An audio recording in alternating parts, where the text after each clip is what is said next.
Hong Kong is bracing for the 12th typhoon this year as the observatory considers higher warning signal tomorrow.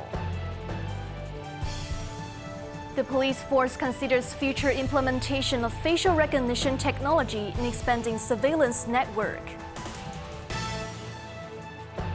And thousands of aftershocks hit Cebu of the Philippines as the displaced desperately need relief aid.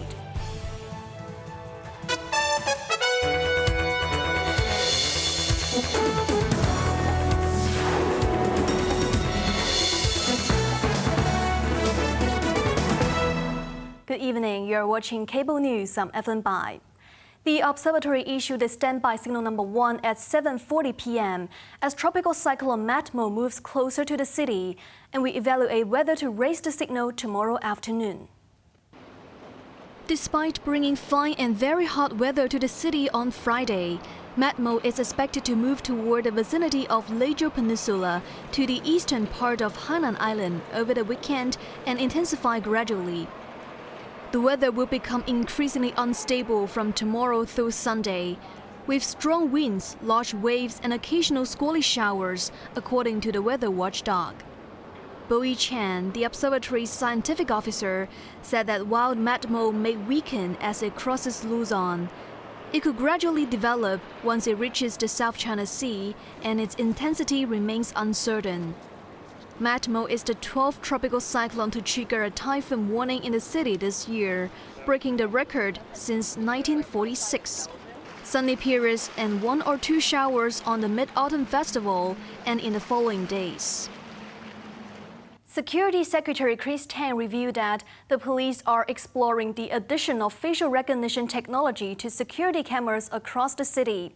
He also stated that internal government guidelines on safeguarding national security cannot be made public, as they involve operational procedures. Jeremy Zhu reports. Speaking at a Legislative Council meeting today, Tang explained that the guideline issued to all bureaus and departments last month are classified. He emphasized that the guidelines do not introduce new legislation, but clarify existing national security laws in plain language and examples.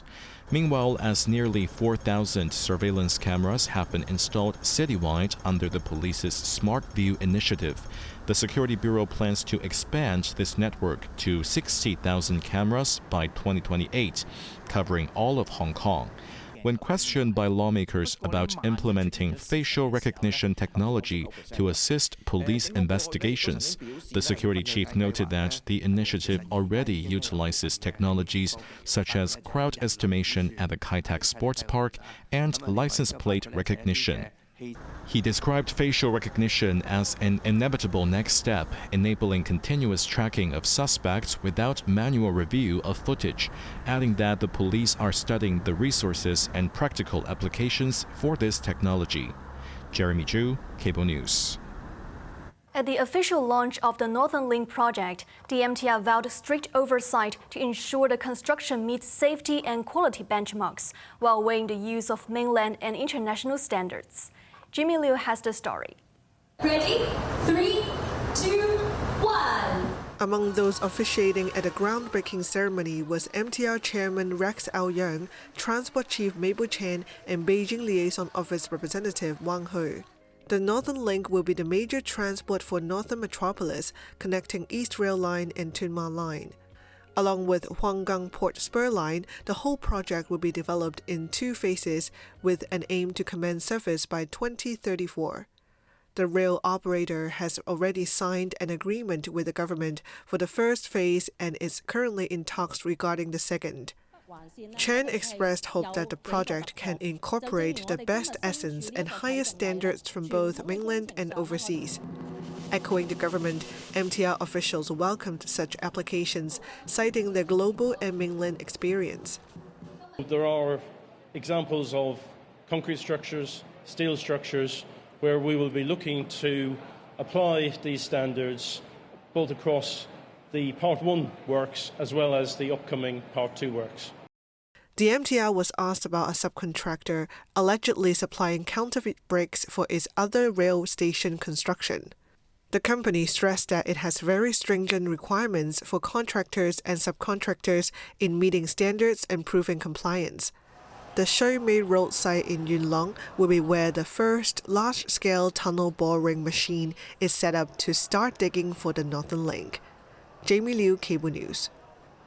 The Education Bureau has unveiled an optimized curriculum framework for senior secondary Chinese history and history subjects, aiming to foster national sentiment and global perspectives. Jeremy Zhu has more details. Under the new framework, Chinese history will adopt a comprehensive chronological approach, balancing ancient and modern political, economic, and social developments. Students may choose one elective module from various topics. Meanwhile, the history curriculum will enhance links between Chinese and world history, examining the nation's role and contributions from a macro perspective. The updates respond to recommendations from the Task Force on Review of School Curriculum and the Curriculum Development Council, addressing evolving national and social needs since the current curriculum launched in 2009. The optimized courses will be fully implemented at Secondary 4 level in the 2027-28 academic year, with the new syllabus examined in the Hong Kong Diploma of Secondary Education from 2030. Jeremy Chu, Cable News. Concluding their first day to Hong Kong, the Chinese People's Liberation Army Navy ships Qijiguang and Yimengshan departed the city this morning, with citizens and tourists bidding farewell at the harborfront. Amphibious landing ship Yimengshan, hull number 988, was the first to leave the Stonecutters Island military barracks this morning, followed by Qijiguang, hull number 83, the country's largest and most advanced naval training vessel. Gathering at the West Kowloon waterfront, the two vessels were guided in by the PLA Hong Kong Garrison's guided missile frigate Su Qian as they entered Victoria Harbour, heading towards Tung Lung Chau. Many citizens and tourists bid farewell to the two naval ships. The ships were visited by more than 10,000 members of the public during their 4-day port stay. As part of the Far Sea training mission, the two vessels will then make port calls at Cambodia, Thailand, and Singapore. The U.S. State Department brushed off a statement from the senior Chinese diplomat in Hong Kong setting out red lines for the new U.S. Consul General Julie Ida. Cui Jianchun, commissioner of the Hong Kong office of China's foreign ministry, met with Julie Ida on Tuesday to express concerns about her conduct. He laid out 4 don'ts for Ida, asking her not to meet people she shouldn't meet with, not to collude with anti-China forces, not to assist or fund activities that might undermine the city's stability, and not to interfere with national security cases in Hong Kong. In response, a senior State Department official stated that U.S. diplomats represent our nation and are charged with advancing U.S. interests globally, which is standard practice for diplomats around the world, including in Hong Kong. U.S. Treasury Secretary Scott Bessent said he expects a pretty big breakthrough in the coming trade talks with China after the U.S.-China summit later this month. Jimmy Liu reports. Speaking with U.S. network CNBC, Bessent noted that it would be helpful for President Xi Jinping and his counterpart Donald Trump to meet on the sidelines of the Asia-Pacific Economic Cooperation Summit in South Korea at the end of October. With that, Bessent expected a pretty big breakthrough from his parallel trade talks with Vice Premier He Lifeng, scheduled to begin before the truce expires on November 10th. However, Bessent expressed disappointment that China had decided to use soybeans as a bargaining chip in trade negotiations. Last year, China was the world's biggest buyer of soybeans, having sourced 1/5 of its imports from the U.S. However, since May, China has reportedly stopped buying from the U.S. and pivoted to suppliers in Brazil and Argentina. Bessent said the government will announce measures to support American farmers, including soybean producers, on Tuesday. The Wall Street Journal reported that Trump is considering providing $10 billion or more to aid the U.S. agriculture sector. Meanwhile, commenting on the ongoing government shutdown standoff, the Treasury Secretary criticized Democrats for wanting to pump more inflationary spending.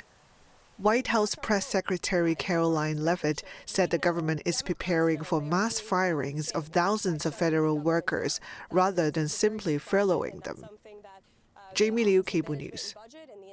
As of noon today, thousands of aftershocks with the strongest magnitude of 5.1 struck northern Cebu of the Philippines, following the massive jolt on Tuesday, which killed 72 people. The government has pledged to provide aid and step up efforts for rehabilitation. Anna Chen tells us more. The aftershock occurred early this morning with a magnitude of 5.1 located northeast of Bogo City, Cebu. The city has been the epicenter of Tuesday's magnitude 6.9 earthquake and bore the brunt of the tumbler. Houses and buildings collapsed, killing dozens of people. Search and rescue efforts has ended, as the authorities said now the focus has been shifted onto post-earthquake relief and rehabilitation. Along the road to Bogo City, the hardest hit area, many residents who have not received relief supplies stood along the road holding signs reading "We need food and water," asking passersby for help. We don't have food to eat, and we also need some money for our baby, milk, diaper, anything, water. We really need water. For fear of aftershocks, residents are staying in open fields. President Ferdinand Marcos Jr. went to this quake-stricken city, saying the government will provide tents with stations for relief goods, waters and generators set to 65,000 displaced families in the entire Cebu province. Anna Chen, Cable News. In Indonesia's East Java province, grief and anxiety filled a boarding school that collapsed on Monday, leaving at least 8 fatalities and nearly 60 teenage students still unaccounted for.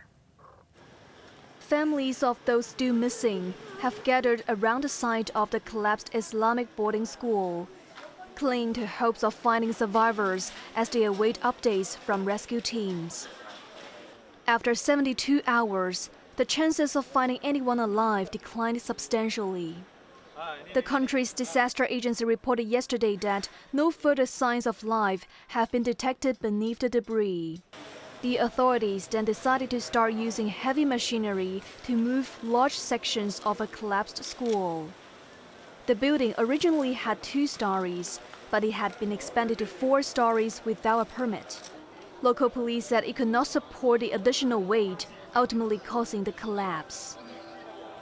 In UK, Prince William said he seeks to modernize the British monarchy when he becomes king in a rare candid interview where he opens up on family, grief, and change. Jamie Liu has more. Speaking to Canadian actor Eugene Levy at Windsor Castle, the Prince of Wales also touched upon his family's traumatic year in which both his wife Kate and father Charles announced they had been diagnosed with cancer. I'd say 2024 was the hardest year I've ever had. You know, life is sent to test us as well, and being able to overcome that is what makes us who we are.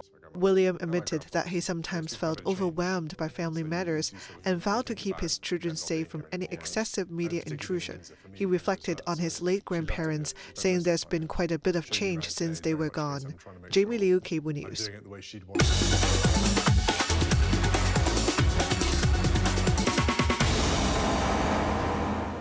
Now let's take a look at the stock markets.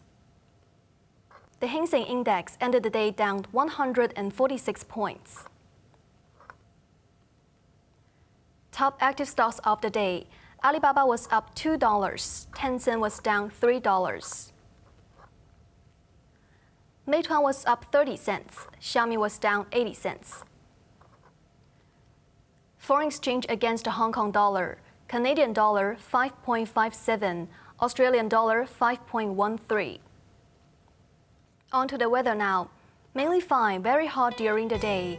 Winds will strengthen later tomorrow, becoming cloudy with a few showers and thunderstorms. Seas will be rough with swells. Windy on Sunday. That's our news tonight. I'm Evan Bai. Thanks for watching and good night.